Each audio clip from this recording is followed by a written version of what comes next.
Many people in the Butte Falls area returned to their homes for the first time a few weeks ago following the South Obenchain Fire. Now, even after their power was restored, CenturyLink customers are still waiting for their internet and phone services to be restored. According to BroadbandSearch.net, CenturyLink is the only wired internet and phone providers in Butte Falls.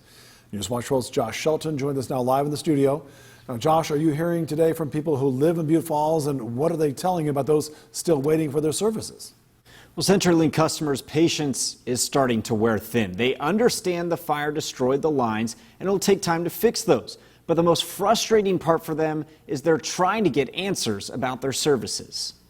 We went weeks without being able to get a hold of them, and then once we did, the people that we got a hold of seemed to know nothing about our situation. Marshall McFarland lives in Butte Falls and gets his internet and phone service from CenturyLink. He and his family are still without internet and phone services.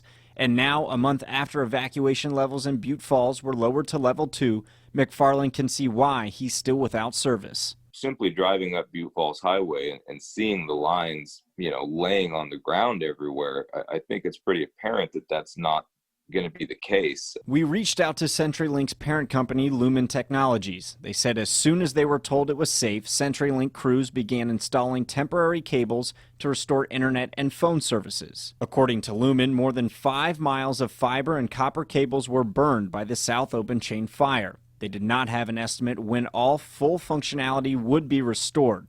Lumen said they've installed 5 miles of temporary aerial cables, but customers may still experience outages. That's been tough for McFarland and his family. His mother is disabled and needs a working phone line to use her Life Alert device. And McFarland's youngest daughter, a student at Eagle Point High School, is spending her weekdays away from home, so she has access to online classes. I'm having to have her stay in town with her grandparents.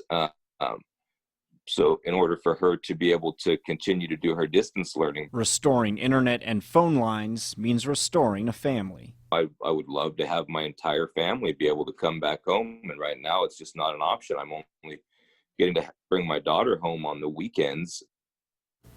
Lumen Technologies tells Newswatch 12 restoration efforts are continuing throughout the week. They did not, however, have an exact time frame for when full services would be restored.